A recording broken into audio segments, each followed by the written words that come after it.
제가 신학교 1학년 때는 별놈이 다 모인 거예요. 52명이 이제 그 별놈이 다 모인 거예요. 그냥 별놈이. 그냥 마음에 드는 놈, 안 드는 놈, 그냥 이상한 놈, 안 이상한 놈, 별놈이 다 있는 거예요. 1학년, 2학년 때는 맨날 그냥 밉고 싸우고 그러더라고요. 근데 3학년쯤 되니까 그런 미움이 다 인간으로 이해가 되고, 그러니까 이제 화장실에 있으면 발자국 소리, 누구 발자국 소리까지 다 알아요. 같이 이제 기숙사에 살다 보면은. 3학년쯤 되면요, 다 애들이 이쁜 거예요. 다 마음에 드는 거예요. 신학생활이 너무 재미나. 얘를 만나도 좋고, 쟤를 만나도 좋고, 그 마음에 안 드는 놈들은 거의 다 나갔고, 또 신학교를. 우리가 52명이 들어갔는데 27명이 나갔으니까, 그 중에 마음에 드는 놈들만 거의 남아 있었던 거죠. 그러니까 얘를 봐도 좋고, 쟤를 봐도 좋고, 다 좋은 거야. 신학교 생활이 너무 재밌는 거예요. 사랑하는 사람이 많으면 많을수록요, 우리가 즐거워요. 저는 이곳 생태마을 우리 직원들은 나를 어떻게 생각하는지 몰라도 나는 직원들이 다 이뻐요. 모든 걸 뿌리치고 여기 와갖고 기숙사 하면서 나하고 같이 농사 짓고 사는 직원 얼마나 고마워요. 그러니까 직원들을 보면 기분이 너무너무 좋아요.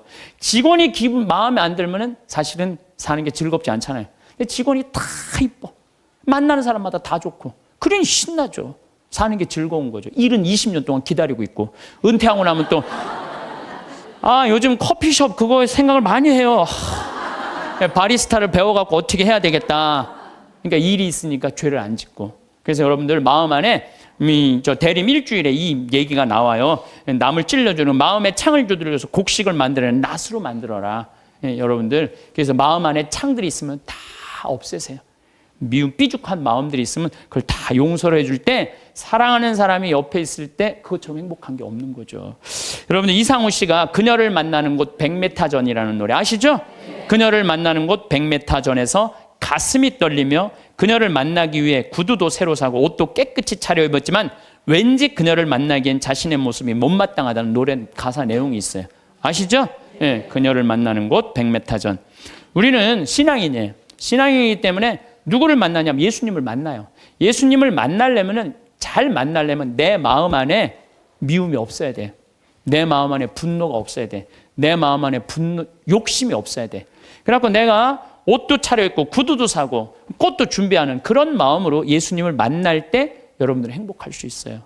신앙, 기도 시간도 너무너무 즐겁고. 그래서 저는 용서의 삶이 참 중요해요. 여러분들 평화를 원하세요? 네. 평화를 원하면요, 용서하셔야 돼요. 저는 예수님께서 계속 사랑해라, 용서해라, 사랑해라, 용서해라 그러다가 결정적으로 마지막에 평화를 주노라 그래요. 이게 언제 평화를 주느냐 하면은 예수님 침뱉음 다 당하고 때리고 뺨 맞고 십자가 못 박혀서 다 죽었어. 죽고 난 다음에 3일 만에 부활하세요. 3일 만에 부활했을 때 예수님이 제자들을 처음 만나요. 3일 만에. 제자들은 어떤 상태? 스승 배신하고 다 도망간 상태 아니야. 다 도망가고 배신하고 스승은 죽었다고 생각했을 때 마음이 지극히 불안했어.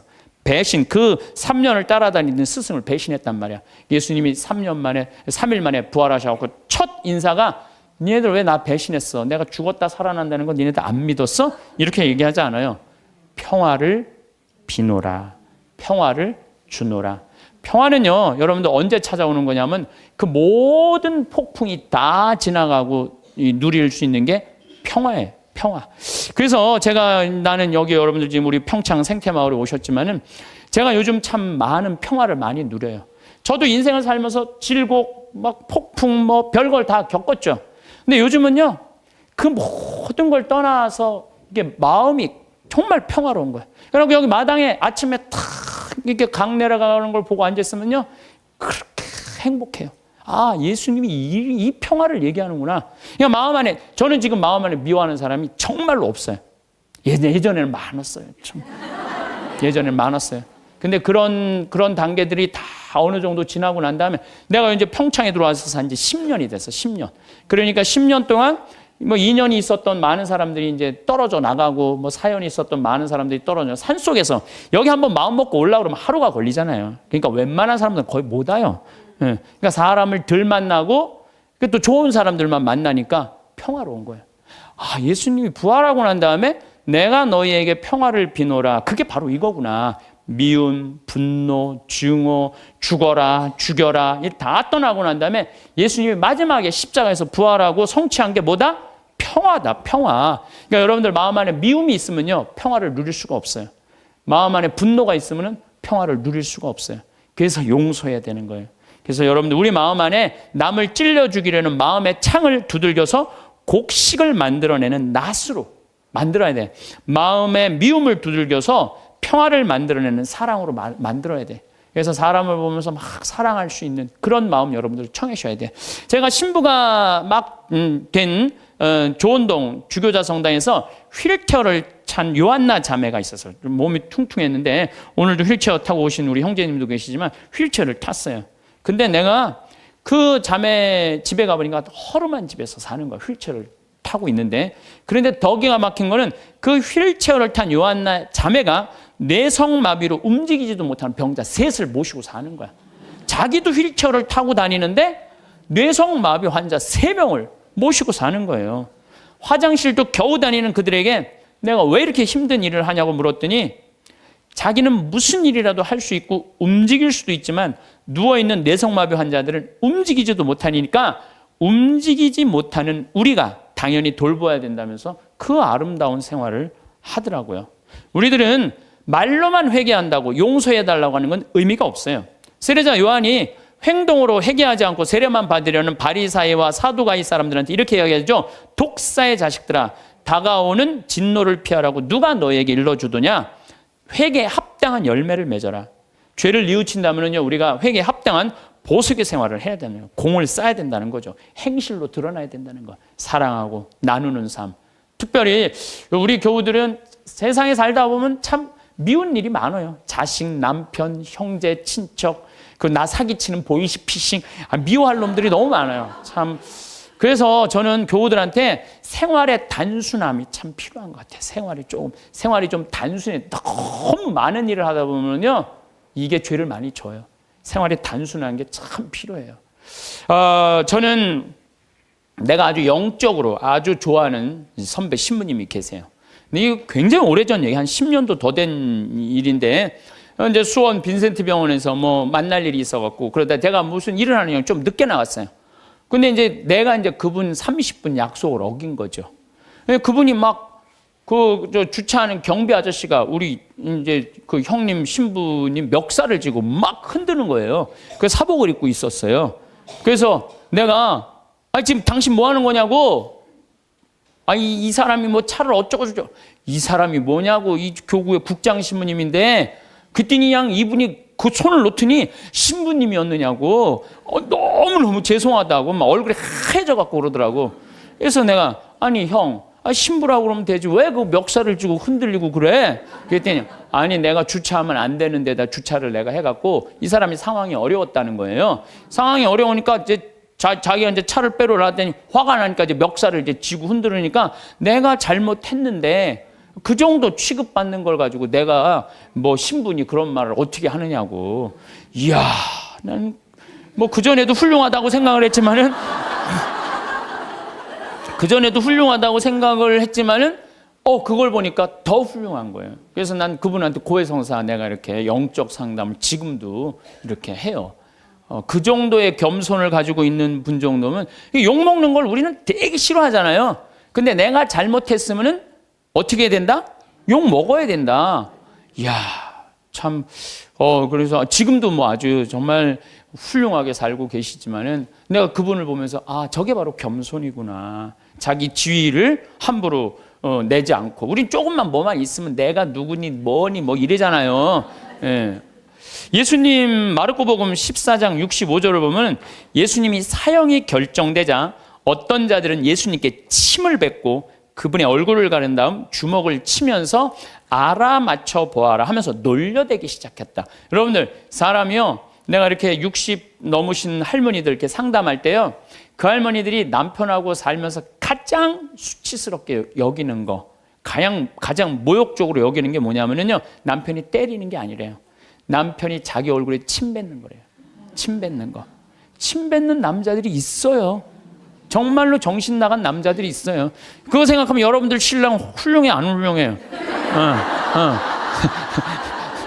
훌륭하죠? 여러분들한테 침은 안 뱉잖아. 침은. 얼마 전에도 상담을 하는데 침을 뱉는다는 거예요. 침을. 그래서 내가 왜 사냐고 그래서 왜 사냐고. 자식들 때문에 산다는 거예요. 답답한 거죠. 참 너무너무 불쌍한 거예요. 그래서 내가 그렇게 살지 말라고 내가 그랬어요. 여러분들, 내가 또 위험한 발음 안 하면 그냥 이혼하라고 그랬어요. 내가 침을 뱉고. 왜 이혼하라고 그랬냐면은 누웠을 때 죽이고 싶다는 거예요. 여러분들, 죽이는 게 나아요? 이혼하고 사는 게 나아요? 어느 게 나아요? 이혼하고 아우, 아슬아슬 하더라고요. 얘기를 들어보니까. 예. 근데 예수님은 뭐라고 그래요? 예수님께 침을 뱉고 그분의 얼굴을 가린 다음 주먹으로 치면서 알아맞혀 보아라 하면서 놀려대기 시작했다. 시종들도 예수님의 뺨을 때렸다. 이 욕먹는 걸 넘어서요, 수치감을 겪은 거예요, 예수님. 그런데도 예수님 어떻게 해요? 다 참으시잖아요. 다 참으셔요. 우리 성당 활동하면서 조금만 나 비난하고 헐뜯는 사람 있으면 그거보다 수십 배 더 강한 어조로 상대방 비난해요. 제일 열받는 게 나 때리는 게 누군지 모르고 맞는 거야. 그렇죠? 제일 열받는 게 나 누가 욕하는지 모르고 욕만 떠돌아다녀, 성당에. 그게 제일 열받는 거예요. 그 누군지 알면 쫓아가고 한판 할 텐데 누군지를 알아야지. 이게 헛소문이 그렇게 무서운 거, 헛소문이. 예수님 그냥 때리는데도 그냥 그걸 참죠. 아마 내가 그런 입장에 놓였다면 난 속 터져 죽었을지도 몰라요.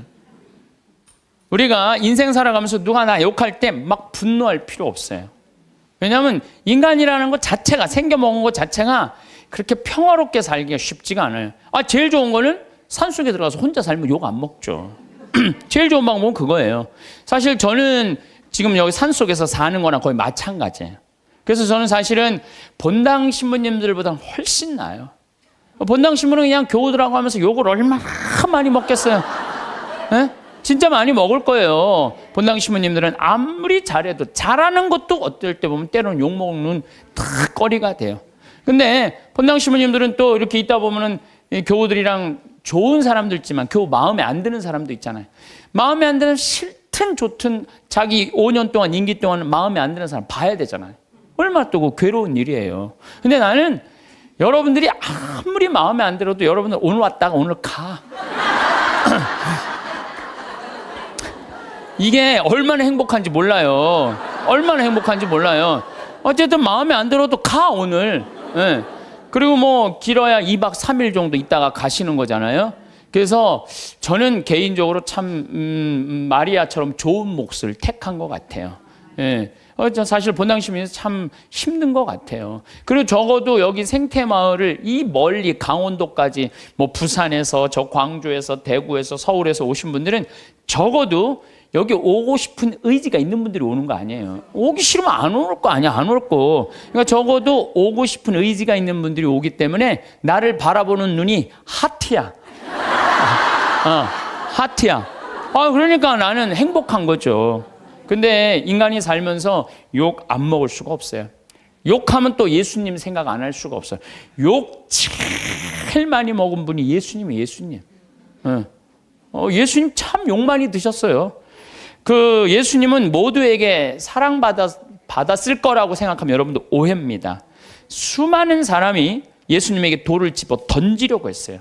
또 마귀랑 친구라고 비난까지 했어요. 여러분들 대놓고 넌 마귀 새끼야 이렇게 말하면 여러분들 기분 좋을 것 같아요, 안 좋을 것 같아요? 듣는 말 중에 가장 기분 나쁜 말이 바로 그런 말이에요. 넌 마귀 새끼 같아, 어떻게? 아니, 넌 마귀 새끼하고 친구냐? 근데 예수님은 마귀하고 베엘제불의 힘을 빌려갖고 마귀 쫓아낸다고 그러잖아요. 마귀라는 그런 욕까지 들으셨고, 마지막에는 모든 예루살렘에 모인 사람들이 어떻게 했냐면 죽이자, 죽어라. 마지막. 저는 그 장면을 상상을 해봐요. 내가 여기 지금 한 200여 분 있는데 여러분들이 갑자기 하트였다가 갑자기 마음이 돌변해갖고 죽어라 막 그러면은요 아마 미칠지도 몰라요. 근데 예수님 딱 그 상황에 접하신 분이 예수님이에요. 예수님은 하늘나라 선포하시면서 모두에게 환영받지는 않으셨어요. 여러분들 여기 계신 분들 가운데 내가 봉사활동 하는데 이 욕을 먹어가면서까지 봉사활동 해야 하나? 봉사일 때려치고 싶은 분들 계실 거예요. 일하다 보면 욕하는 소리 들리잖아요. 사람이 내가 이런 욕을 먹고 내가 이거 성당 일을 해야 돼? 내가 레조 단장 해야 돼? 내가 성가대 해야 돼? 연령회 해야 돼? 성모 해야 돼? 아니 내 차라리 때려치고 속 편하게 내 집에서 그냥 텔레비나 보고 그냥 놀러나 다니고 하지. 내가 왜 이 욕을 먹어? 그런 생각하시는 분들 계실 거예요. 예수님 좋은 일 하면서 욕 참 많이 드셨어요. 마르코복음 3장 1절부터 6절을 보면은 안식일에 손이 오그라든 사람을 펴줘요. 안식일에 당시 이 이스라엘에서는 몸이 아픈 사람들은 다 병으로 취급을 했어요. 병으로. 그러니까 죄로 몸이 아픈 사람. 그러니까 회당에 정 가운데 있을 수가 없어요. 근데 예수님 정 가운데 나오라고 그래요. 손이 오그라드는 사람 펴줘요. 얼마나 좋은 일을 하신 거예요. 안식일이도 뭐든 손 오그라드는 사람 펴준 거 얼마나 좋은 일을 한 거예요. 그런데 사람들은 예수님의 이 얘기를 듣고 바리사이들은 나가서 곧바로 헤로데 당원들과 더불어 예수님을 어떻게 없앨까 모의를 하였다. 예수님 착한 일하고도 칭찬받지 않고 제거의 대상이 돼요. 착한 일하고도 욕먹고 심지어 죽이려고 덤비는 사람들도 있었죠. 성당 다니면서 정말 남 미워한 적도 없고 불쌍한 사람, 어려운 사람 도와주면서 성당 일만 했는데 욕먹으면 기분 나쁘죠. 마음 안에 뭐가 있냐면 분노가 일어나고 미움이 일어나요. 내가 정말 착하게 살았는데 나 욕하는 사람이 있으면 아무리 착한 사람이라도 뭐가 일어나요? 분노가 일어나죠. 여러분들 자식 때문에 속상한 적 많아요, 적어요? 자식 때문에 속상한 적 많죠? 내가 지난번에 이 잠비아에 이제 자카란다 농장 꾸민다고 설계사 두 분하고 포크레인 사장님을 보냈어요. 근데 포크레인 사장님이 내가 혼배해 준 사람이야. 근데 나하고 동갑인데 45세 결혼을 했어요. 45세 37살짜리 예쁜 섹시하고. 근데 내가 혼배를 해주면서 제일 걱정인 게 신랑도 나이가 너무 많고 신부도 나이가 너무 많은 거예요. 그래서 혼배를 해주면서 내가 그랬어요. 제발 애들 셋 낳는 게 내가 소원이다. 내가 혼배를 해주면서 간절하게 기도를 했어요. 근데 딸을 둘을 낳아갖고 온 거예요, 벌써. 그 이제 잠비아 갔다가 이제 보고하러 온다고 이제 부인하고 이제 딸 둘을 데리고 왔어요. 내가 맛있는 거 사준다고 읍내 나갖고 이제 막 이제 설계사들하고 이렇게 그것도 이제 맛있게 먹는데 애들이 아빠를 너무너무 좋아하는 거, 아빠를. 너무너무 이제 아빠한테 두 명이 매달려갖고 떨어지지 않아. 1살, 3살짜리라는데 그냥 막 떨어지진 않더라고. 부럽더라고요.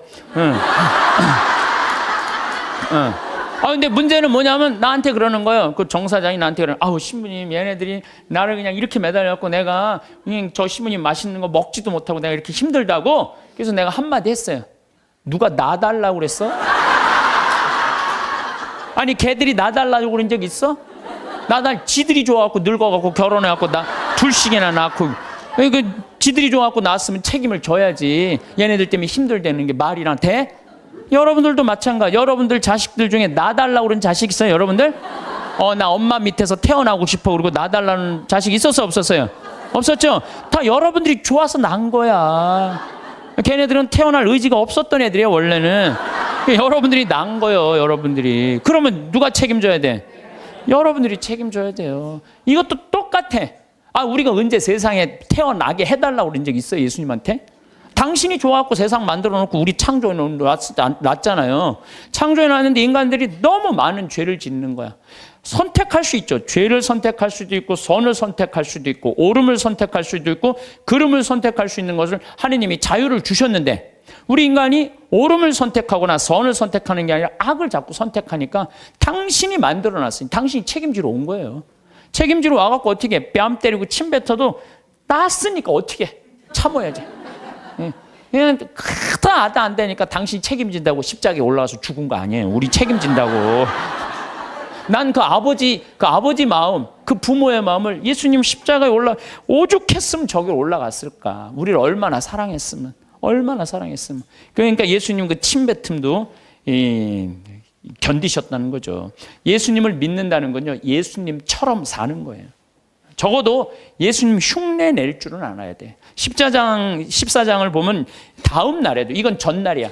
금요일, 그러니까 목요일 날 전날 붙잡혀갖고 그냥 매 맞고 그래. 금요일 날 아침에도 모욕을 당하셔. 군중들이, 그전에는 시종가고 종들이 예수님 모욕했는데 다음날 아침에는 군중들이 이렇게 모욕을 해. 유다인들의 임금님 만세 하며 인사하기 시작했다. 또 갈대로 그분의 머리를 때리고 또 침을 또 뱉네. 예수님 침 참 많이 받으신 분이에요. 침을 뱉고서는 무릎을 꿇고 예수님께 절하였다. 조롱하는 거죠. 그렇게 예수님을 조롱하고 나서 자주색 옷을 벗기고 그분의 겉옷을 입혔다. 그리고 예수님을 십자가의 못박으로 끌고 나갔다. 분명 이 군중 가운데는 예수님 일주일 전에 예루살렘에 입성할 때 빨마가지를 흔들고 호산나 호산나 주님의 이름으로 오시니 찬미 받으소서 이렇게 환영한 사람도 분명히 있었을 것 그 안에. 근데 일주일 만에 배신한 거예요. 일주일 만에. 그러니까 여러분들 인생 살면서요, 나 욕하고 누구 배신하잖아요. 그 모든 누구도 이해하지 못할 때 성당에 가서 예수님만 쳐다보세요. 예수님만 보면 예수님 입장하고 내 입장하고 어쩜 이렇게 똑같으냐. 동병상련. 어쩜 이렇게 똑같을까? 그러면은요, 예수님의 그 깊은 성심을, 깊은 마음을 이해하실 수 있습니다. 근데 문제는 우리가 살아가면서 사람한테 너무 의지하다 보면 이런 수치한 모욕, 배신을 겪을 수 있어요. 그러니까 사람은요, 물론 사람을 사랑하지만 사람만 온전히 믿으면요, 우리 인간이 실수해요. 우린 누굴 믿어야 돼? 예수님을 믿어야 돼. 예수님한테 마음을 많이 빼앗기는 사람들은요, 욕 조금 먹는다고 분노하지 않아요. 근데 사람한테 온전히 모든 걸 투신하는 사람은요, 이게 사람들한테 배신을 당하면요, 주체할 수가 없는 거예요. 누구도 다 배신해도 배신하지 않을 분이 한 분 계시잖아요. 예수님. 예수님 생각만 하면 우리가 이겨낼 수 있다는 거죠. 나는 이렇게 미움의 원인이라도 제공하지만 예수님은 무슨 미움의 원인을 제공하셨겠어요? 예수님은 대통령이 되려고 하지도 않았고 돈을 벌려고도 안 했어요. 집 한 채 없으셨던 분이에요. 예수님이야말로 집 한 채 없이. 그리고 왕권을 탐하지도 않고 사랑하려고 온 분이야. 사랑하려고. 가난하고 병든 사람들, 외로운 사람들 친구로 오신 분이죠. 그런데도 사람들이 죽어라, 죽어라, 죽여라, 죽여라 이렇게 합창을 했죠. 예수님은 그런 사람들을 상대로 해서 목에 핏대 올리면서 상대하지 않았어요. 그저 묵묵히 견뎌내셨어요. 여러분들, 나한테 험담하는 사람, 나한테 나쁜 소문 내는 사람, 어때요? 그런 사람들하고 싸우면 여러분들 어떨 것 같아요? 더 평화로울 것 같아요? 화는 내면 낼수록 해결이 돼요? 일이 더 커져요? 커져요. 제일 좋은 건 무시하는 거예요, 무시. 그런 사람들. 저도 이제 이렇게 이제 평화방송에 이제 강의 많이 나가잖아요. 또 강의도 또 무지하게 텔레비에 많이 내보내더라고. 일주일에 8번이나 그냥 평화방송에 내보내. 그러니까 이제 내 강의를 이제 듣다가 좋아하는 분들도 있지만 내 강의 싫어하는 분도 있어요. 싫어하는 분. 또 우리 천주교 교우들도 뭐 싫어하겠지만 천주교 아닌 사람들도 싫어하는 경우가 있어요. 그럼 내욕을 인터넷에다 무지하게 해요. 막. 그래갖고 이제 쫙 읽어보면, 야, 정말 욕 대단하게 한다. 근데 나는 대꾸를 안 해요. 거기서 그래, 제발 황신부 대꾸해라. 그래도 난 절대 대꾸하지 않아요. 네. 왜 대꾸하지 않느냐면 내가 그 사람이 어떤 사람인 줄 알고, 그 사람이 무슨 중학생인지 고등학생인지 남자인지 여자인지 할머니인지 할아버지인지 교육을 높게 받은 사람인지 낮게 받은 사람인지 성격이 어떤 사람인지 전혀 모르고 그 인터넷에 몇 줄 나온 걸 가지고 그 사람하고 말싸움으로 그게 해결이 될 일이에요? 그렇지 않겠어요? 우리가 인생이 다 똑같은 것 같아요. 여러분들, 우리가 바라보는 사람은 상대방의 빙산일각이라고 그러잖아요. 빙산일각. 예? 우리가 이렇게 1912년에 타이타닉호가 갈다가 조그만 빙산인 줄 알고 지나갔는데 이 밑에 엄청난 빙산이 있어갖고 이래갖고 그냥 침몰한 거 아니에요. 우리가 사람을 보는 건 요 꼭대기만 보는 거지 이 안에 이 사람이 할아버지가 어떻게 했는지 할머니가 어땠는지 엄마 아버지한테 맞고 자랐는지 사랑을 받고 살았는지 우리가 알 게 뭐예요. 그냥 요 겉에 드러난 것만 가지고 우리가 사람을 평가할 수도 없고 상대할 수도 없는 문제라는 거예요. 그래서 나는 인터넷에서 절대 대꾸하지 않아요. 네. 왜? 그 사람이 어떤지를 알고 어떻게 알아? 내가 이렇게 눈으로 보고 얼굴을 마주 보면 밤새서라도 얘기할 수 있겠지. 근데 그 사람이 막 막 내가 욕을 했는데 만났는데 막 2m에 막 팔뚝 막 한 대 맞으면 막 갈 것 같아. 그럼 어떻게 해? 네. 그러니까 우리가 쉽게 이렇게 분노하거나 쉽게 상대한테 싸움을 한다는 게 좋은 게 아니에요. 욕은요, 세상 살면서 기본적으로 먹고 산다. 이렇게 생각하면 속 편해요. 왜? 누가 욕 먹고 살았어? 예수님이 욕 먹고 살았으니까. 예수님이 모욕을 당했으니까 우리도 인생 살면서 조금 모욕당하는 거, 욕 먹는 거, 그 어느 정도 그거를 이겨내려고 그럴 때 인생이 고통스러운 거예요. 저도 이렇게 살아오면서 그런 나쁜 거는 그냥 무시하고 시간이 지나면 다 없어져요. 시간이 지나면 5년, 10년이 지나보면 다 없어져요. 그러니까 여러분들 그런 거. 오늘 지금 내가 식사하면서 여고생이 임신했다는 헛소문이 학교에 퍼졌대. 그러니까 이 헛소문에 죽는 사람들 정말로 많아요. 헛소문에.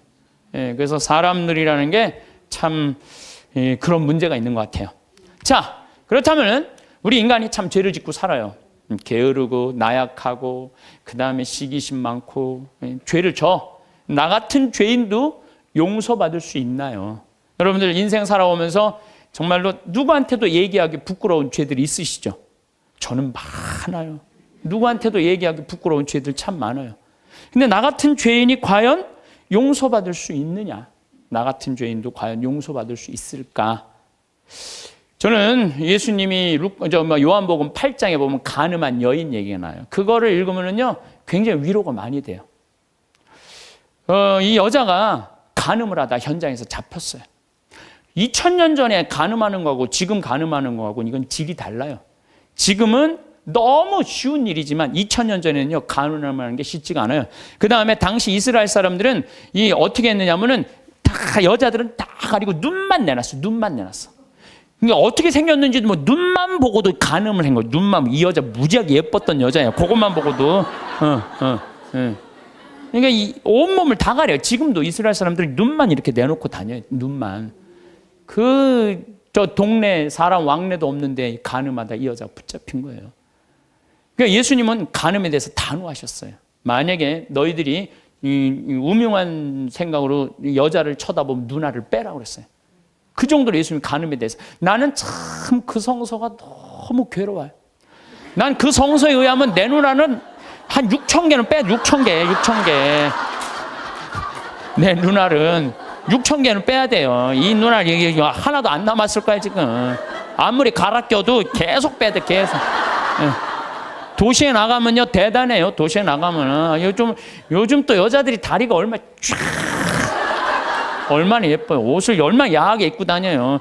이야, 그럼 그냥 눈알 그냥 빼야 돼요. 눈알. 아마 여기 계신 분들도 눈알 남아있을 사람 별로 없을 것 같은데. 예수님 그렇게 간음에 대해서 단호하셨어요. 간음하면 안 된다. 그런데 간음한 여자가 현장에서 붙잡혔어요. 예수님, 당신 간음하면 눈알 빼라고 그러지 않았느냐. 또 한편으로는 모든 사람을 용서하라고 그러지 않았느냐. 둘 중에 뭘 선택할 것이냐. 예수님이 이 여자 편을 들면은 상당히 이상해지는 거예요. 근데 2000년 전에 예수님께서 간음한 여자 입장에 쓰여요. 그래갖고 너희 중에 죄 없는 사람 먼저 이 여자를 돌로 쳐. 난 이 여자 입장 이해한다 이거예요. 이야, 이거 대단한 일이에요. 이거 보통 용기 아니면 이거 제정신 가지고는 이거 못해요. 보통 용기 가지 않으면은. 근데 예수님은 그 여인을 감쌌던 거예요. 그 여인을. 하나둘 떠나가니까 예수님이 너 죄를 묻던 사람이 다 어디 갔느냐? 주님, 하나도 없습니다. 다 떠났습니다. 근데 그 다음 말이 더 기가 막혀요. 그들이 네 죄를 묻지 않았다면 나도 네 죄를 묻지 않겠다. 그러니까 여기 계신 분들, 예수님은요 우리를 그만큼 사랑하시는, 우리 나약한 인간, 쓰러질 수밖에 없는 인간, 부족한 인간임을 인정하시는 거예요. 그러니까 충분히 우리 인간을 인정하고 이해하고 계신 분이 예수님인 거죠. 그러니까 그 예수님한테, 여러분들은 그 예수님을 사랑하면요 막 가슴이 막 설레고 막 기쁘고 끝도 한도 없는 사랑을 갖고 침뱉음을 안 겪나, 십자가에 그냥 올라가서 그냥 우리들을 위해서 돌아가시지를 않나. 대단하잖아요. 그러니까 혹시 여기 계신 분들, 나 같은 죄인도 용서받을 수 있나? 용서받을 수 있어요. 진심으로 주님께 용서 청하면. 그리고 삶이 변해야죠. 사람은요 근데 저는 요즘 우리나라 문화에 조금 안타까운 게 뭐냐면은 한 번 잘못하면 죽일 놈이야. 다시는 회복할 수가 없어. 우리나라 사회가 그래요. 한 번 잘못하면. 근데 교회는, 주님은요, 한 번 잘못해도 다시 용서 청하면은요, 기회를 주세요. 너무너무 좋죠? 여러분들 성당 잘 나온 거예요. 성당 잘 나온 거예요. 근데 더 기가 막힌 거는 요한복음 4장이에요. 사마리아 여인 얘기. 사마리아 여인, 예수님이 이제 이 유다에서 예루살렘에서 성전을 막 둘러엎어요. 성전을 둘러엎고 막 채찍으로 막 후드려 까요. 그러니까 사람들이 예수님을 죽이려고 그래요. 그러니까 그 한바탕 하고 이제 갈릴레아, 예수님 본 활동 문제인 갈릴레아로 가려고 그러는데, 갈릴레아로 가는데 예루살렘에서 갈릴레아로 올라가면은 이게 갈릴레아 호수고 이게 사해예요. 여기가 이제 예루살렘인데 여기 사마리아 동네가 있어요. 시카르라는 동네가 있어요. 시카르. 근데 유대인들은요, 사마리아 동네를 들어가지 않았어요. 사마리아 동네 들어가면은요, 더럽다고. 그래서 이렇게 갈릴레아 요르단강으로 올라가든지 바닷가로 올라가요. 근데 예수님은 돌아가기 귀찮았나 봐요. 그냥 가로질러 그냥 가요. 가로질러. 그러니까 가다가 시카르라는 동네에 가고 정오쯤 목이 마르셨어요. 그래갖고 이제 우물에 딱 앉아 계셨어요. 근데 우물이라는 공간은 누구의 공간이에요? 남자들의 공간이에요? 여자들의 공간이에요? 여자들의 공간이에요. 그 우물가에는 남자들이 가는 게 아니에요. 근데 이 남자인 예수님 우물가에 다 남자하고 여자는 정부는 다 어디서 나냐? 우물가에서 다 나는 거예요. 정부 우물가. 갑돌이하고 갑순이도 우물가에서 뭐 이렇게 해갖고 엄마 이러지 마세요. 이러다가 다 정부 난 거 아니에요. 예? 그러니까 남자가 하여튼 우물가 간다. 이거 별로 좋은 게 아니에요. 근데 우물가에 앉아 계신 거야. 그 자체가 별로. 사마리아에다가 시카르라는 동네 남자가 우물가에 앉아, 이거 아주 장면이 안 좋은 거예요. 근데 정오에 여자 하나가 물동이를 일고 물을 탁 뚫어 나와요. 이 여자도 문제가 많은 여자예요. 왜 문제가, 요 장면 하나만으로도 문제가 많아. 왜? 이 사마리아라는 게 굉장히 더워요. 덥기 때문에 낮에 물 뚫어 나오는 여자는 없어요.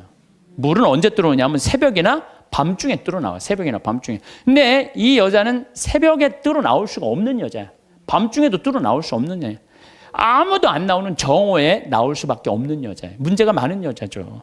문제가 많은 여자예요. 그래갖고 이제 물을 딱 뚫어놨는데, 이게 또 남자고 여자가 이제 우물가에서 만난 거잖아요. 근데 예수님 먼저 말을 걸어요. 나한테 물 좀 한 잔 줄래? 희약가시를 거는 거야, 나한테. 나한테 물 좀 한 잔 줄래? 그러니까 이 여자가 당장에 뭐라 그래요? 당신은 유대인이고 나는 사마리아 여자인데 어떻게 나한테 말을 거느냐? 그렇게 얘기를 해요. 너무 황당한 거죠. 그랬더니 예수님이 뭐라 그러냐면, 내가 누군 줄 알면 네가 나한테 물 달라고 그랬을 거다. 아니 당신 뭐 두레박도 없는데 어떻게 물이 있느냐? 네가 알지 못하는 내 마르지 않은 샘이 있다. 그걸 좀 저한테 줘라. 이렇게 얘기를 해요. 그러니까 예수님이 그럼 남편 좀 데리고 와라. 그랬더니 난 남편이 없다고 여자 딱 잡아 떼는 거예요. 그랬더니 예수님이 뭐라고 그러냐? 그래, 너는 5 남자하고 살았는데 그것도 네 남편이 실질적으로는 아니고 지금 사는 그 남자도 네 남편은 아니지. 이 여자 깜짝 놀라는 거죠. 자기가 5 남자하고 살았던 걸 아니까. 거기다가 이제 예수님이 계속 말을 하는 거예요. 그 성서를 보면은요, 예수님이 이렇게 사람하고 이렇게 길게 말하지 않아요. 근데 하여튼 이 요한복음 4장 오늘 집에 가서 한번 읽어보세요. 얼마나 긴지. 그러니까 이 여자를 붙잡고 무지하게 오랫동안 수다를 떨고 계신 거 지금. 쉽게 말하면 무지하게 수다를 오래 떨고 계신 거야.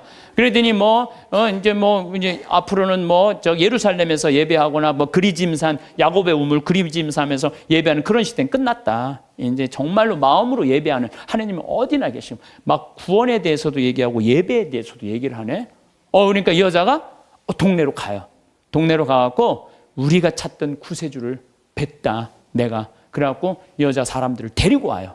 데리고 오면서 사람들이 예수님하고 얘기를 하다가 이 여자 마리아는 우리 눈으로 직접 봐서 이분이 구세주임을 우리가 확인했다. 이렇게 얘기를 해요. 다시 말해서 신약 성서에서 첫 여제자가 누구냐면 바로 이 사마리아 여자예요. 첫 여제자가. 파견한 거 아니에요. 동네 갖고 사람들 데리고 온 거 아니에요. 근데 여러분들 생각을 해봐. 이 여자가 5 남자하고 살았던 여자야. 그러니까 이혼을 5번 한 거예요. 6번째 이 남자하고 사는 여자예요. 이 여자 이뻤겠어, 안 이뻤겠어요? 여러분 5번 정도 결혼할 정도면요 이뻐야 돼요. 이뻐야 돼. 예, 그렇잖아요. 굉장히 예뻤을 거예요. 근데 여러분들 성당에서 이 생각을 해봐요. 신부님, 우리 성당에서 6번째 남자하고 살던 여자가 성당을 나왔어. 그것만 해도 여러분들 대단한 이슈가 될 것 같아요, 안 될 것 같아요? 대단하죠. 6번째 남자하고 사는, 이혼을 5번 하고 6번째 사는 여자가 나왔는데 신부님 미사 끝나고 그 여자를 붙잡고 얘기하기 시작하는 거야. 그것도 성당을 어떻게 운영할 것인가. 그 여자 의견을 물어보는 거예요. 성당 어떻게 운영하면 좋으냐. 한참 얘기하더니 아이 그러지 말고 그냥 네가 성모회장 해라. 그래갖고 성모회장으로 임명을 했어. 성당 교우들이 그 본당 신부님하고 그 여자하고 뜯어 먹을 것 같아, 안 뜯어 먹을 것 같아요? 뜯어 먹어요. 뜯어 먹어요. 근데 예수님은요 그게 중요하지 않으셨나 봐요. 그러니까 우리가 생각하는 죄하고 예수님이 생각하는 사랑하고 너무너무 이게 차원이 다른 거예요. 차원이. 여기 계신 분들 지금 한 5 남자하고 이렇게 이혼했다 결혼했다 이혼했다 이런 분들 혹시 계세요? 없으시죠? 아이 나는 이것도 굉장히 위험한 발언인데 인생 살면서요 정말 잘못 만나는 남자 있을 수 있어요. 잘 안 맞는 남자. 그래서 이혼할 수도 전 있다고 생각을 해요. 나는 요새 우리 프란치스코 교황님 너무 마음에 들어. 왜 프란치스코 교황님이 마음에 드느냐면은 동성애자들에 대해서 사목적 배려를 해줘야 된다고 그러잖아요. 난 너무너무 마음에 들더라고요. 내가 동성애자 옹호자가 아니에요. 왜 동성애자에 대한 사목적 배려를 해야 되느냐면은 1960년대 초에 DES라는 여성 호르몬제가 발명이 돼. 그러니까 화학 호르몬제, 합성 호르몬제. 그러니까 이게 발견되면서부터 난리가 난 거예요. 전 세계적으로 여자들이 여성 호르몬이 에스트로겐이 정말 중요한데 이게 이제 약으로 먹을 수 있다. 그래갖고 막 임신을 했을 때 이 약에 대한 무서운 걸 모르고 다 먹여요. 임신한 여자들한테. 이 여성 호르몬이 에스트로겐이 먹으면 애한테도 좋을 줄 알고 다 먹여요. 그래갖고 이제 애들이 다 나왔어요, 세상에. 그런데 20년이 지나고 난 다음에 1980년 이때부터 갑자기 동성애자들이 너무 많이 늘어나는 거예요, 미국에. 동성애자들이 너무 많이 늘어나는 거예요. 그래갖고 이게 어떻게 된 거냐 추적을 해봤어요. 추적을 해봤는데 1960년도 초에 임신했을 때 DES, 합성 호르몬제를 먹은 애들이 문제가 생긴 거예요. 이 여자인 경우는 문제가 없어요, 여자인 경우는. 근데 남자인 경우는 임신을 했는데 뱃속에 뭐가 남자애가 들어있단 말이야. 그러면은 합성 호르몬을 먹으면 얘한테 에스트로겐이 들어가 버리는 거예요. 얘한테 뭐가 들어가냐면 테스토스테론이 들어가야 되는데, 남성 호르몬이 들어가야 되는데. 그러니까 몸 안에 얘는 태어나면서 뭐가 많은 거야? 여성 호르몬이 남자지만 여성 호르몬이 많은 거야. 몸에 뭐가 흘러? 여성 껍데기는 남자지만 안에는 여성 에스트로겐이 흐르는 거야. 그러니까 얘는 남자도 아니고 여자도 아닌 거야. 얘 잘못 아니에요. 누구 잘못이야? 엄마가 잘못 약 먹어갖고. 그래갖고 보니까 거의 그 남자애들 중에 한 4분의 3 정도가 동성애적 성향을 갖고 있는 거야. 얘한테 너 지옥에 갈 거다. 너 그래갖고. 이게 되냐 이거예요. 이런 사목적 배려가 필요하다는 거예요. 맞는 말씀이에요. 마찬가지예요. 우리가 이혼한 사람 성당 못 나오게 하잖아요. 아니에요. 저는 그렇게 생각하죠. 이혼할 수 있어요. 사목적 배려로 그들도 빨리 구제해줘야 돼요. 어떤 방법으로든. 그래서 하나님 앞에서 정말 신앙생활 할 수 있도록 해줘야 돼요. 예수님은 5번째 산 여자하고도 하늘나라 얘기를 했는데 여기서 구원의 대상에서 제외될 사람이 몇 명이나 될 것 같아요? 다 구원받을 수 있는 거 다. 그래서 저는 이렇게 이 요한복음 4장을 묵상하면서 우리 예수님께서 우리 인간을 얼마나 사랑하는지 그 깊이를 헤아릴 수가 없어. 헤아릴 너무나 많은 사랑을 갖고 계신 분이야. 그러니까 여기 계신 분들 중에 나 같은 사람이 과연 성당 일을 할 수 있을까? 나 같은 사람이 과연 주님의 일을 할 수 있을까? 내가 이런 위선자가 아닐까? 아니에요. 여러분들 진정으로 회개하고 용서 청하고 삶의 변화. 회개라는 게 뭐예요? 삶의 변화되는 거 아니에요? 다시 열심히 살면은 하나님께서 받아준다는 거. 어떤 사람이라도 다 받아준다는 거예요. 근데 우리는요, 죄 속에 갇혀서 이러지도 못하고 저러지도 못하는 사람들 참 많아요. 나는 죄인이야. 밥 먹어. 난 죄인이 무슨 밥을 먹어. 나 안 먹어. 그냥 술만 계속 먹는 거야. 나는 죄인이야. 술만 계속 먹어. 그러면 이 사람은 영원히 구제받을 수 없는 거예요. 예수님 어떤 죄도 다 용서해 준다. 어떤 죄도. 성령을 모독하는 죄만 빼고는 다 용서해 줘요. 성령을 모독하는 죄만 빼고 다 용서해 줘요. 성령을 모독하는 죄가 뭐예요? 제가 신학교 때 너무 미운 사람이 있었어요. 그래서 지금 돌아가셨어요. 은퇴한 신부님한테 계속 고해성사를, 나 그 사람이 너무 밉습니다. 또 한 달 지나고 그 사람이 너무 밉습니다. 또 지나고 그 사람, 이제 신부님이 나를 아니까 한 7번째 고해를 하는데 신부님이 딱 그러더라고요. 학사님, 하느님의 사랑을 믿습니까? 안 믿습니까? 그러더라고요. 좀 믿는데요. 그랬더니 학사님은 내가 생각하기엔 하느님의 사랑을 안 믿는 사람이라고. 당신이라고 그러더라고요. 당신은 하느님의 사랑을 안 믿는 사람이라고. 그럼 무슨 말씀이냐고. 당신이 고해성사를 봤으면 하느님께서 온전히 용서해 줬다. 그럼 그거를 믿어야지. 왜 못 믿고 7번이나 똑같은 죄를 고백하냐 이거야. 그게 바로 성령을 모독하는 죄. 성령을 모독하는 죄. 하느님의 은총을 온전히 믿어야 되는데 그 하느님의 은총을 안 믿는 거야. 용서 받았을까? 아니야, 안 받았을 것 같아. 또 가서 확인해보고 용서 받았을까? 안 받아. 또 가서 이게 성령을 모독하는 죄라는 거예요. 나도 보좌 신부 때 고해성사를 주면은 이쪽에서 고해성사를 줬어. 그러고 다 사죄를 해줬어. 근데 이쪽에 문 열면 이쪽 여자가 여기 와서 또 하는 거예요. 고해성사를. 진짜로 또 하는 거예요. 1년 내내 계속. 그래서 막 신경질을, 왜 자꾸 벌써 이미 죄를 사해 줬는데 왜 하느님의 자비를 안 믿느냐고. 이 자매가 그러는 거예요. 나는 용서 못 받은 것 같다고. 하느님의 사랑을 못 믿는 거죠. 무한한 하느님의 사랑을. 우리가 회개가 뭐가 필요해요? 종교가 뭐가 필요해요? 용서가 없다면. 그러니까 하느님은 우리를 용서해 주셔요? 안 용서해 주셔요? 용서해 주세요. 그러니까 여러분들 하느님의 사랑을 간절하게 믿으시라는 거예요. 윤동주 씨가 서시라는 걸 썼죠.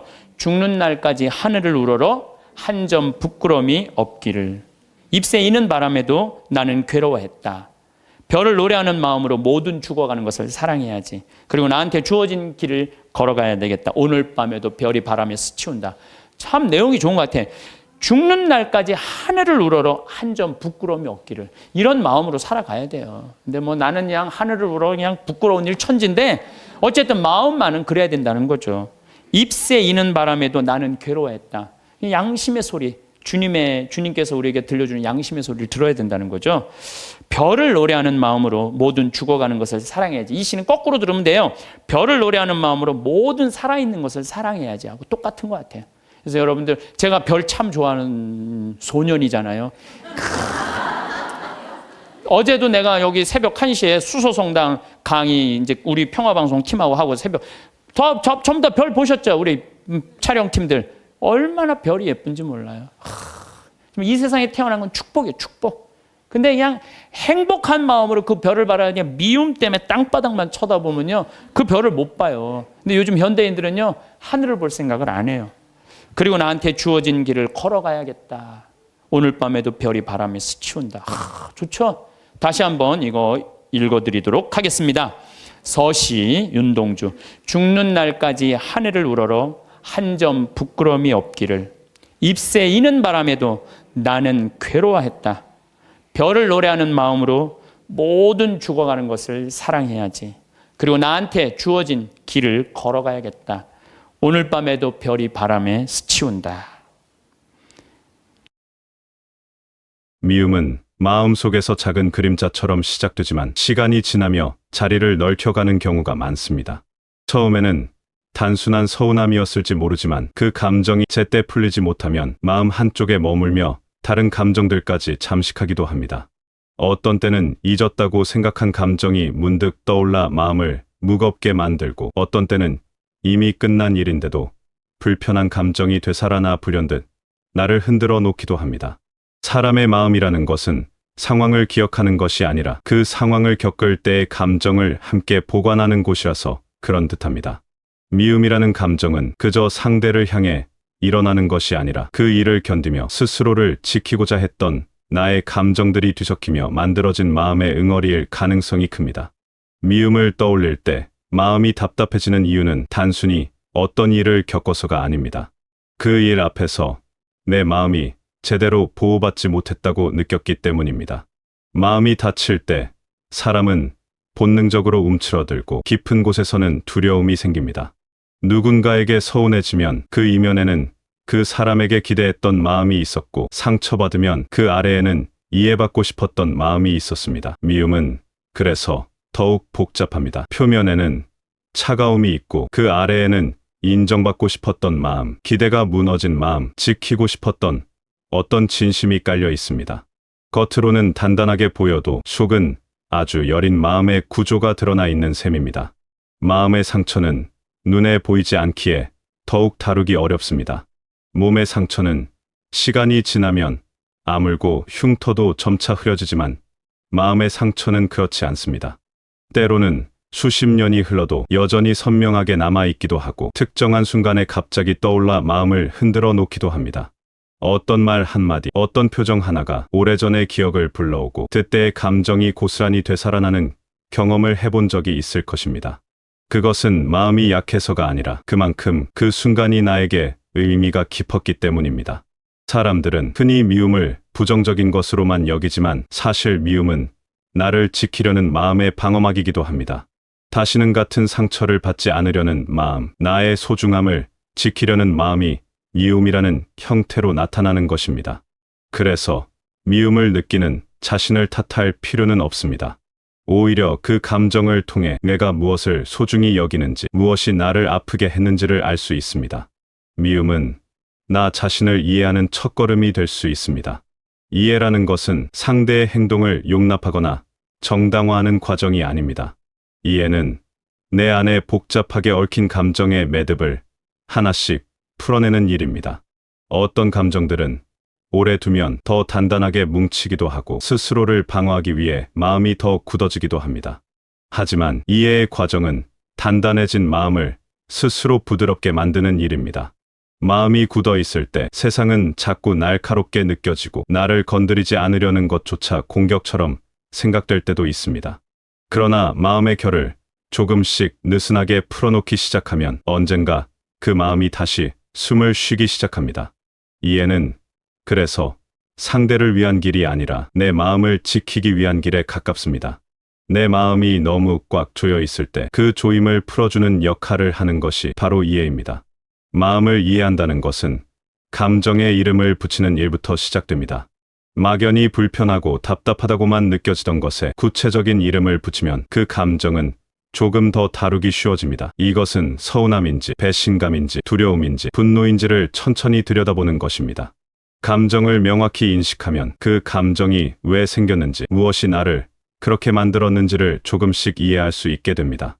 이 과정은 혼자서도 할 수 있지만 때로는 누군가와 이야기를 나누며 정리되기도 합니다. 중요한 것은 그 감정을 외면하지 않고 마주하는 용기입니다. 미움을 풀기 위해서는 먼저 그 감정이 어디에서 비롯되었는지를 천천히 돌아봐야 합니다.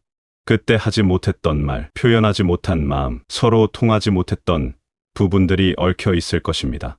그때 내가 충분히 이해받지 못했다면 그 감정은 쉽게 사라지지 않았을 것입니다. 이해하는 과정은 그래서 과거의 나에게 손을 내밀어주는 일과도 같습니다. 그때 나는 그럴 수밖에 없었음을 인정해주는 일이기도 합니다. 스스로를 이해하는 것이 먼저 이루어질 때에야 비로소 다른 사람을 향한 이해도 가능해집니다. 마음이 단단한 사람들은 흔히 자신의 감정을 뒤로 밀어두는 경향이 있지만 제대로 다루지 못한 감정은 언젠가 다시 마음을 두드리기 마련입니다. 이해는 그 감정이 더 이상 나를 다치게 하지 못하도록 감싸주는 과정입니다. 스스로를 이해하는 일은 나에게 관대해지는 것과는 다릅니다. 오히려 나의 한계를 인정하고 그때의 상황에서 내가 할 수 있었던 최선을 인정하는 일입니다. 누구나 완벽하지 않으며 모든 상황에서 지혜롭게 대처할 수는 없습니다. 그때 나는 그 상황에서 할 수 있는 만큼 했고 견딜 수 있는 만큼 견뎠습니다. 그것을 인정하는 것만으로도 마음이 조금 가벼워집니다. 자책은 마음을 더 무겁게 만들 뿐 치유를 돕지 않습니다. 상대를 이해하는 일도 비슷합니다. 상대의 행동을 정당화하는 것이 아니라 그 사람도 나처럼 불완전한 존재임을 인정하는 것입니다. 그 사람에게도 그럴 수밖에 없었던 이유가 있었을 것이고 그 사람도 자신의 방식대로 상황을 견디고 있었을 것입니다. 이것은 잘못을 용납하자는 말이 아닙니다. 다만 사람은 누구나 자신의 상황과 한계 속에서 살아간다는 것을 받아들이는 일입니다. 그 받아들임이 이루어질 때 비로소 마음의 짐이 조금씩 가벼워지기 시작합니다. 그러고 나면 비로소 용서라는 단계가 조금씩 가까워집니다. 용서는 과거의 일을 아무렇지 않은 일로 만드는 것이 아닙니다. 그리고 용서는 결코 가벼운 마음으로 시작되는 것도 아닙니다. 용서는 때로는 아주 조용하게 오고 때로는 오랜 침묵의 끝에서야 다가옵니다. 용서는 상대에게 잘못이 없다고 말하는 일이 아니라 나 스스로가 그 감정의 무게에서 벗어나겠다고 선택하는 일입니다. 누군가를 미워한다는 것은 내 마음의 일부를 그 사람에게 계속 내어주는 것이고 그 감정의 무게가 계속 나를 끌어당기는 것과 같습니다. 용서는 그 무게를 내려놓기로 결심하는 일입니다. 가볍게 잊어버리는 것과는 다릅니다. 용서는 마음속에서 더 이상 그 일을 붙들고 있지 않겠다는 다짐이며 그 다짐을 하는 순간 비로소 마음이 조금씩 자유로워지기 시작합니다. 용서는 하루아침에 이루어지는 것이 아닙니다. 어떤 날은 용서했다고 생각했는데 다시 그 감정이 떠오르기도 하고 어떤 날은 마음이 편안해졌다가도 다시 무거워지기도 합니다. 그것은 자연스러운 과정입니다. 마음은 일직선으로 나아가지 않습니다. 때로는 앞으로 가다가 뒤로 물러서기도 하고 때로는 멈춰 서서 쉬어가기도 합니다. 중요한 것은 그 과정을 스스로에게 허락하는 것입니다. 용서를 서두를 필요는 없습니다. 마음이 준비되었을 때 자연스럽게 그 순간이 찾아옵니다.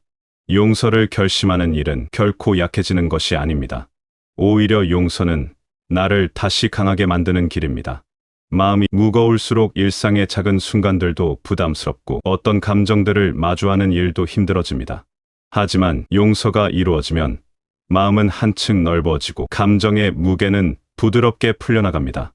누군가를 용서한다고 해서 그 사람이 달라지는 것도 아니고 과거의 일이 바뀌는 것도 아닙니다. 그러나 그 일을 바라보는 나의 마음은 완전히 달라질 수 있습니다.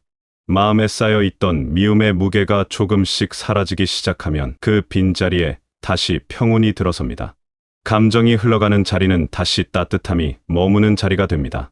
용서는 상대에게 주는 선물이 아니라 나 자신에게 주는 선물입니다. 용서를 통해 가장 먼저 자유로워지는 사람은 바로 나 자신입니다. 미움에 묶여있던 마음이 풀리면 그 에너지를 다른 곳에 쓸 수 있게 됩니다.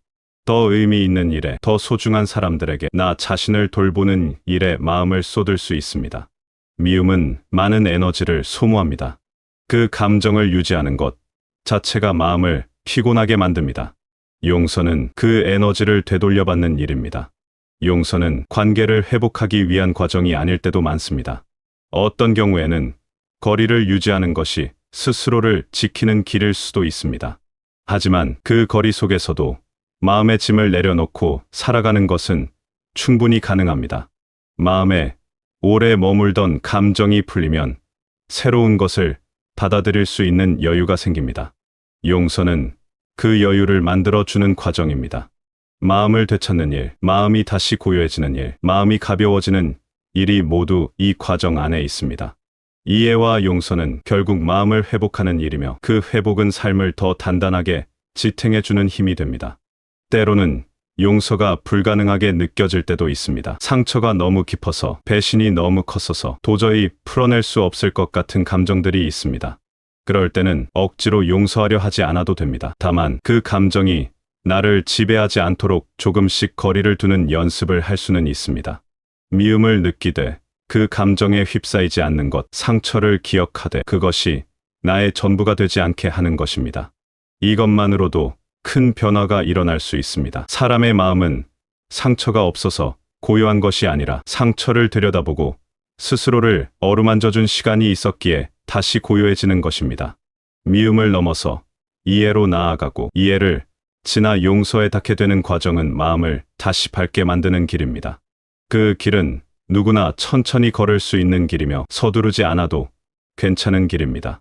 마음은 시간을 따라 변하기도 하고 스스로를 다독이는 과정에서 조금씩 회복되기도 합니다. 어떤 감정도 억지로 넘어서려고 하지 않아도 됩니다.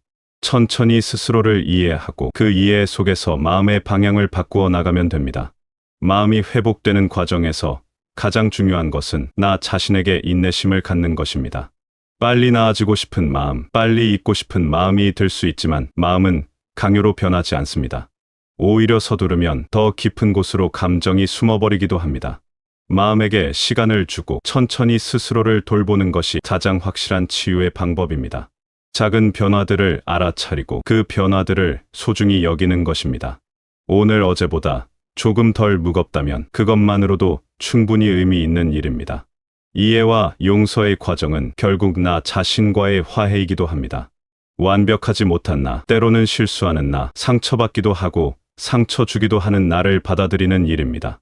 그 받아들임이 이루어질 때 비로소 다른 사람들도 있는 그대로 받아들일 수 있게 됩니다. 모든 사람이 불완전하며 그 불완전함 속에서도 서로를 이해하고 용서하며 살아가는 것이 삶의 지혜입니다. 마음의 평화는 멀리 있지 않습니다. 그것은 나의 마음 속에서 시작되며 나의 선택으로 이루어집니다. 미움을 내려놓고 이해로 나아가기로 선택하는 순간, 용서를 통해 자유로워지기로 결심하는 순간, 마음은 조금씩 평화를 되찾기 시작합니다. 그 평화는 세상이 완벽해져서 얻어지는 것이 아니라 내 마음이 더 넓어지고 부드러워져서 얻어지는 것입니다. 여러분의 마음에 오래 머물던 감정이 조금씩 풀리고 마음이 다시 편안해지는 시간이 찾아오기를 바랍니다. 여러분의 삶의 이해와 용서가 부드럽게 스며들어 마음이 한층 더 따뜻해지기를 바랍니다. 마음이 무거울 때마다 스스로를 다독이고 천천히 걸어가도 괜찮다는 것을 기억하시길 바랍니다. 이 글이 여러분의 마음에 조금이나마 위로와 평온을 전하는 글이 되시길 바라겠습니다.